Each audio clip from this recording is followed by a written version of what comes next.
Hey there, boys, girls, and flying squirrels. My name's Joe Keyport, and you're listening to the Ear Coffee Podcast.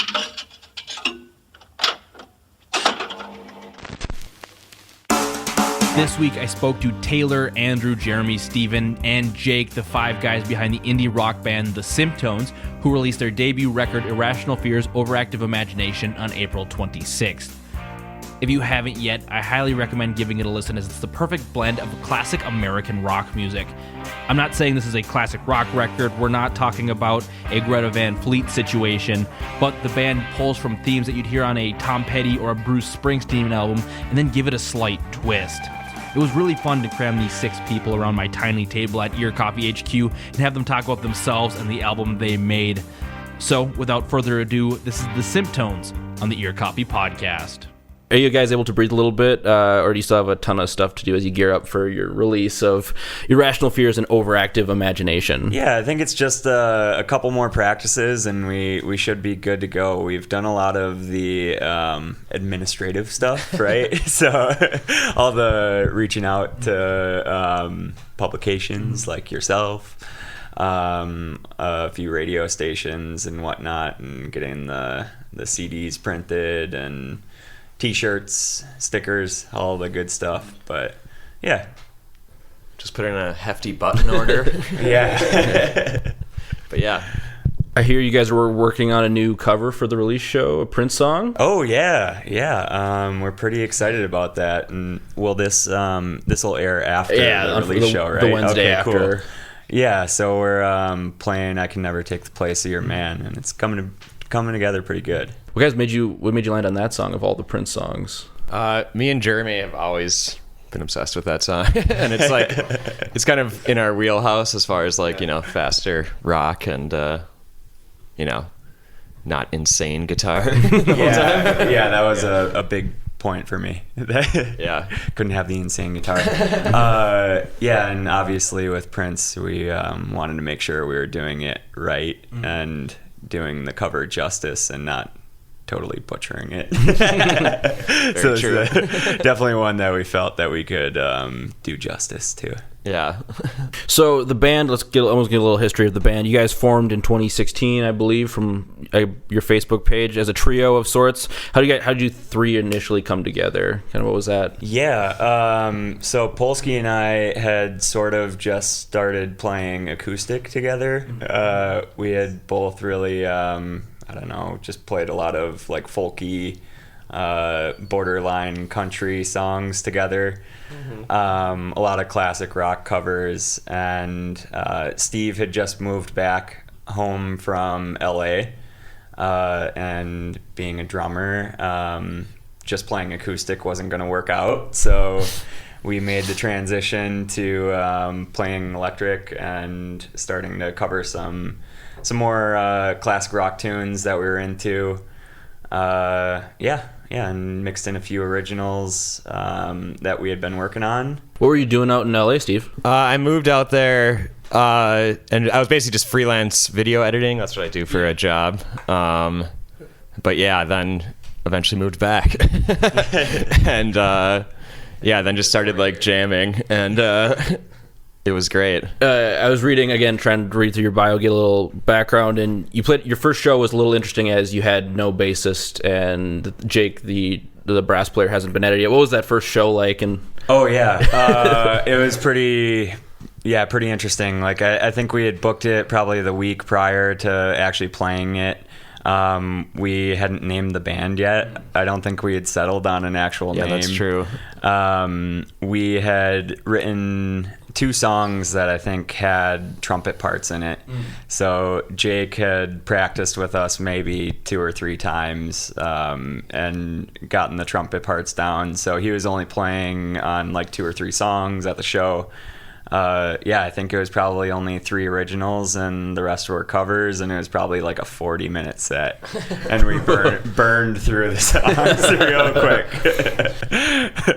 But yeah, it was a lot of fun. I think that show really gave us some energy and realized that, hey, this is something that we want to continue doing and keep playing live shows, and definitely playing Yeah, definitely needed a bass player. That was clear. That was key.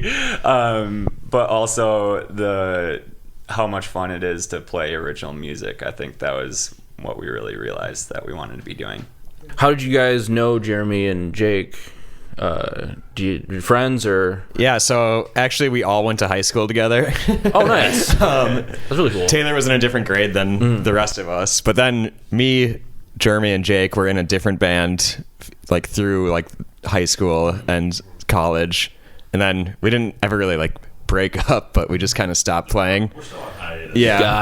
Gotcha. But yeah, Jeremy was in a different band, or a couple different bands before he joined us, so it took some convincing, especially because other bands actually made money. But yeah, then it all just worked out. Did those songs you had written with the trumpet in it, did those end up on your first EP, Walks On By? Or Yeah, it did. So Settle This Score was really the main one, and I had originally written it with kind of a Paul Simon-y vibe in mind to it, and written out just a very loose trumpet part to it, and Jake came in and was able to fill in the gaps to where I wasn't able to figure out an actual trumpet part, not being a trumpet player. And yeah, it really made it sound cool. So, Jake, I did want to ask you, how do you view your role as a trumpet player in this band? Just because the band does have funk and soul elements to it, but you don't act as like a traditional like soul or maybe funk trumpet player. How do you kind of reconcile that of sorts? Like, how do you? I don't know. It's an interesting way the way brass is incorporated into maybe non-traditional kind of music. And I think a lot of times the trumpet parts that I write for our music aren't necessarily what you would typically hear a trumpet doing in rock. I think a lot of times I just try not to do too much, and quite frankly just try to kind of add layers and other elements to the songs. I mean, sometimes give it a voice or a counter melody, but then other times just balancing things out and putting a different level to it. But really at the end of the day, I just try to play something that doesn't sound like crap. And It's always a good choice. and we just kind of go from there, I guess. Do you ever run your trumpet through like effects or anything, or? I don't, but I should. Well, for recording, I mean, Ali, the guy who recorded us, I mean, he does some stuff with that, but I mean, as far as when we're practicing or playing live, I mean, I don't do any of that stuff myself. So, Do you play any other brass? I think I saw in a photo there was like maybe a euphonium or a baritone. that was a baritone. Okay. Yeah, there's some baritone on the new album. Okay. That was fun. Fun little addition there. And nice ominous tones. Yeah, very dark and ominous. Yeah, As far as the Symptones, those are the only two brass instruments that have appeared so far. But I mean, as far as my personal repertoire, I mean, I can pretty much play all of them. Oh, I nice. mean, Sky's the limit. yeah, I mean, it's brass. As long as we can steal an instrument from my old high school, we can play it. It's true. Once you get I'm a former trombone player, so once you have like the embouchure, you can kind of figure it out. Right. Yeah. Yeah. I mean, I can make noise out of any brass instrument, so we can make it work. It is pretty difficult. Oh yeah, I've tried. It's very difficult. So how does writing work for this band? I know I saw, at least on the last EP, you guys share all the writing credits. Do you work it out during rehearsal, or do you all bring songs? Kind of how does that come together? Yeah, a lot of the times I'll bring parts of songs to the band, whether that's actual guitar parts or if it's lyrics. So there's been plenty of instances of both where I'll bring a guitar part, we'll work out the actual music to the song prior to actually having lyrics down. I mean, that's happened on the new album. Compatible Signs is one that we had the music to long before the lyrics. And then it's happened the opposite way on the EP. We had William, which we had the lyrics to well before the music. So a lot of times it'll be me working out parts of songs on an acoustic, and then eventually bringing it to the band and seeing what we can do with it. So, like you mentioned, you worked with Ali Jafar for Walks On By, and on your debut full length. How did you guys get connected with him? Because he's kind of when I think of your band, a lot of his work isn't with like a more indie record. Another Heaven is some interesting music, plus a lot of the more heavier side of the Minneapolis kind of sound. How do you guys connect with them? So when we were looking to record our EP, we were like kind of like looking around town, but we played with this band Planet Pluki, and like we're pretty good friends with Scotty, the lead guitar player. Yeah. And they had done some recording there, and so like we just went to meet him and like check out where we were going to record, and like it felt like we clicked pretty much right away. And then he did have some songs of other bands that sounded like at least in the same vein of what we were looking for. And then the first EP was just like super easy to make, and he like really adds a lot and made us sound good. So yeah, what I loved about recording the first EP with him was that it was incredibly collaborative.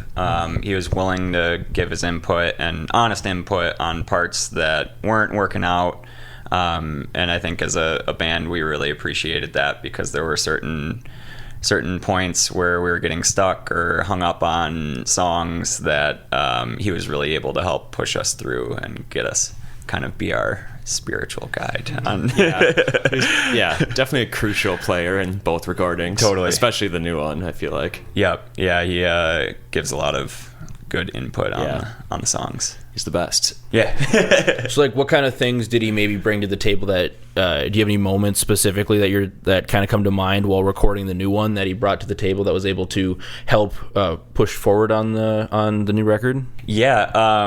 I think it's funny, like you'd mentioned, a lot of the music that he records and plays isn't necessarily our type of music, but some of the input that he gave, like on Rosetta, we have a part that has these very Beach Boy-esque vocal parts to it in the breakdown, I guess, and he totally had like the idea of how we could accomplish that harmony.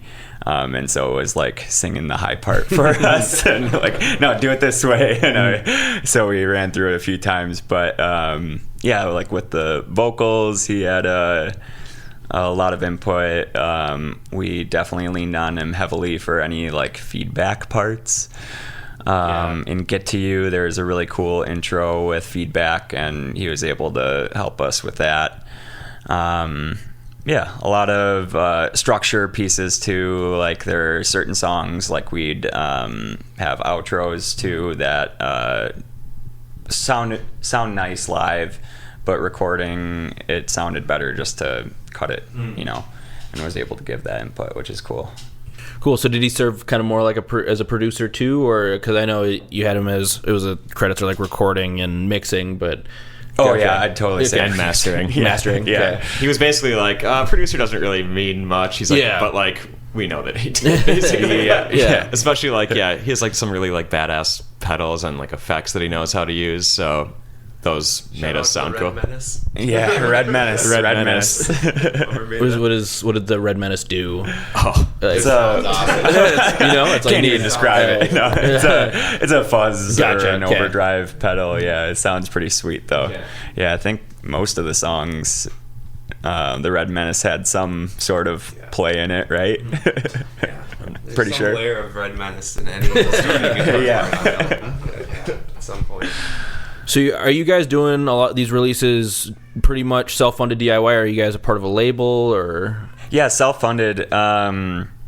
So all the recording is pretty much done with what we made from gigging, and a little bit of our own cash, but not too much, thankfully. This round of recording the album was we put in more studio time than the EP. Obviously, more songs, and we were definitely more picky with how we were doing it. More intentional, I think, on a lot of the parts, which is good. How long did you spend recording this record? It probably equaled out to like almost a week, but like it was over like the span of like a couple months. If you're counting like mixing and mastering and stuff too, we probably went in the studio like 5 or 6 days. Mm-hmm. Yeah, we pretty much just spent the entire winter recording, it felt like, or preparing to record, which was kind of cool. since the winter was just so brutal, it was nice being able to have a project to work on. So tell me about kind of the writing of this record. Where had all of these songs been sitting around for a while, or were they relatively new, or kind of what was that like putting this record together? Yeah, mix of both. Yeah, we definitely had songs already like pretty much done and fully written. Okay. And then we had other songs that were just, we had parts to them, you know, but like not fully done. Like More Compatible Signs, I think, was like probably a year in the making. And we just had like the first kind of groove to it.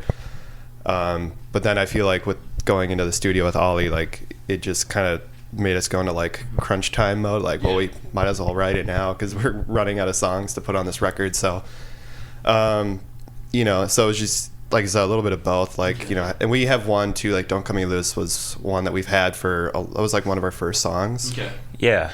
So yeah, we recorded it once and then, from my friend Cole actually, and then but that was kind of like, we recorded it after we kind of first put it together, so now we've been playing it for a couple of years, you know, we kind of worked out parts even more, so but yeah, so I think it's definitely a mix of both. So I was thinking when I was listening to this record, I've listened to it a handful of times, and to me this album feels very American in the sense of like the themes you find on it, like a lot of this like escaping and like love / relationships. Kind of, what do you feel about the concepts, or how do you view the concepts you kind of address on this record?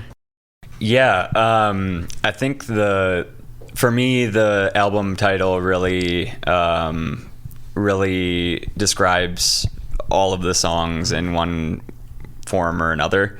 So they can either fall into the irrational fears that you have of somebody that you love leaving you, or the kind of overactive imagination of like daydreaming like Rosetta, or I think even More Compatible Signs probably falls into that bucket too. Yeah. Yeah, I think those two themes are probably prevalent throughout the whole album. Yeah, I feel like it's a good theme to just the band in general. I feel like we have like totally, like we have like shows coming up, like now for like our upcoming release show, it's just like, oh man, like are people gonna show up? You know, are people gonna be out there? You know, and then like overactive imagination, you know, we're probably like, I don't know, in our heads thinking about going overboard with like decorations and props and stuff for the show, you know. So yeah, I feel like it's definitely overall like a good theme just for the band in general as well. Yeah. I don't know, because I was listening to it and it felt very, I don't know, Springsteen-y or kind of that stuff. Is that something that you guys listen to a lot of growing up, or so something that influenced it? Or? Yeah, absolutely. Bruce Springsteen is a huge influence of mine. Love Tom Petty. Yeah, another one. Yeah. When we first started, we covered Atlantic City like a million times. We used to practice at Polsky's old house where he had like 4 other roommates, and I think they liked that song and Breakdown, and other than that, they wanted to murder us for practicing. I think, Atlantic City probably got us kicked out of his house. Breakdown kept us in. Yeah. So I want to talk about, you mentioned Rosetta, which is the single, which is very Minnesotan. I feel like totally. the imagery used, and I was talking to Jeremy before you guys arrived, and you mentioned that this was kind of, the video itself was filmed just as almost as a whim while you guys were just in Duluth. So tell me about putting the video together and that. Yeah, it really was. Do you want to talk about it since you directed it? Director. Yeah, I basically borrowed a camera from my work to shoot photos because we played like a weekend in Duluth where we had 2 shows. But then like the Airbnb we booked was like very like just had some like quirky features. Yeah. So I think after our show on the first night, we were kind of like, we should just shoot a video tomorrow, and then it felt like you were hanging out at your grandparents' like a couple hours north of the city. A lot of wood paneling. Yeah. I feel like the ping pong table around wood paneled walls totally. just felt very like your grandma's basement. Totally. Yeah. It's definitely someone's grandma. Yeah, and then we just like, I was like literally on like the phone walking around, and I was like, oh, we could go here and film something, and like it was all pretty close to where we were staying, so it was easy. Yeah, it came together really nicely, and it was pretty fun. It was really fun shooting it too, and that was our first video that we've shot. Yeah, and it was actually nice out too, which was lovely. I was wondering, when did you film it? Just because it looked nice and then it suddenly became not very nice. Okay, end of March. So I mean, there was snow on the ground and ice still out on Lake Superior, but I think it was like mid 50s, wasn't it? Towards was the warm. middle of the day. Yeah, it was probably like the first like pretty warm day in Duluth, like from the long winter. So, like I remember going out like on the back deck from the place we were staying at, and Taylor's wife was with us, Jess, and she was just out there reading a book, and I'm like, "Are you crazy? Where's your jacket?" Like, Yeah. like is it really this warm out right now? And like, so I feel like we were all just very excited about like how nice it was outside, and again, we didn't like the show we had that Saturday. We didn't play until like 8 o'clock, so we had like all day to just do whatever. We didn't have anything planned, and so as Taylor was like making pancakes, it was just like, let's start the video now. Yeah. It just came together. Yeah. And you guys have gotten, that video specifically has gotten a ton of attention beyond just Ear Coffee's coverage. You, what was it like reading about your video in things like City Pages and The Current, like on their website? Yeah. For me, it's kind of a trip. It's cool. It's awesome seeing it included in publications that we constantly check every week too, so it's pretty cool for me to see the video being included with some other really cool bands too. Have you sent, I know you mentioned, I can't remember if you mentioned it before we started recording, but you've been reaching out to like radio stations and some other things as part of your press ramping up for the album release, which would be next Friday during this recording. Have you found that you're getting traction other places? No, do you got any tips for us? I don't, unfortunately. If I could, I'd play you guys on my station, but it's a little... Yeah, We yeah. do have a country song. Hey. No, I mean we've submitted our music to Radio K and Local Current, and then I think like the Duluth College station too. I think once we actually put the album out, we'll make another push again. But we wanted to give people the masters if they did have time to listen to them. Haven't heard anything back, but fingers crossed, man. And so, do you guys have like tours coming up planned this summer, some stuff like that? I know you have, obviously the release show will have happened by the time this album is out, or by this episode is out, but you guys have some tours planned because you guys play pretty frequently. Nothing really planned right now, but we would like to get out to some of the neighboring states, I think. Yeah. We have some connections in Madison, Wisconsin that I think would be fun to lean on. We had a blast up in Duluth and Superior. I know that there's another music venue that just opened up there, so it would be pretty cool to try to get in up in Duluth again. But yeah, nothing really planned yet. Yeah, we have 2 shows after the release show booked, but they're local, and then nothing else yet. But hopefully something. For your release show, you guys are playing with Fragile Canyons and what was the other band? I had it pulled up here, but Panther Ray and the Sparks. the Sparks. Are you guys close with those bands, or how? Yeah, it's our dream lineup. Yeah. We've played with all of them a couple times, and they're all like great people, and also just they make great music, so it worked out nicely. Yeah, we played a fair number of shows with Fragile Canyons, and more recently we've played with the Sparks a couple times too. Yeah, we played with Panther Ray at Can Wonderland last year, and it was like pouring rain, and it was like leaking onto the stage we were supposed to play at, and so we were on the bigger stage, but we were combined with this like improv kind of like Interpretive dance. yeah, but they like had like all these crazy costumes, and we're like Horse heads. yeah. Oh, and there was like Cat masks. and there was like weird visuals playing behind us, but it was like super fun because of that. So Oh yeah, it was a blast. and also Panther Ray like truly rocks, so it was a great show. Yeah, we have this uncanny ability to have shows like during severe weather events. Yeah, like we had one last year during that crazy April snowstorm that got canceled. That Can Wonderland show, like 5 minutes before I was about to leave the house, wound up just downpouring. We played one. We had one get canceled this year too. Yeah. And then we played one in January at Kitty Cat Club that it was during like that unbelievably... the polar vortex. Oh yeah, it was brutal. Yeah. And since there was a snow emergency in place in Minneapolis, the like parking in Dinkytown was crazy. You had to park way far. So I remember like lugging all our gear like 8 blocks in order to get there on like a Monday night. So it was pretty freezing. But yeah. Hopefully we're in the clear for a few months at least. Yeah, hope so.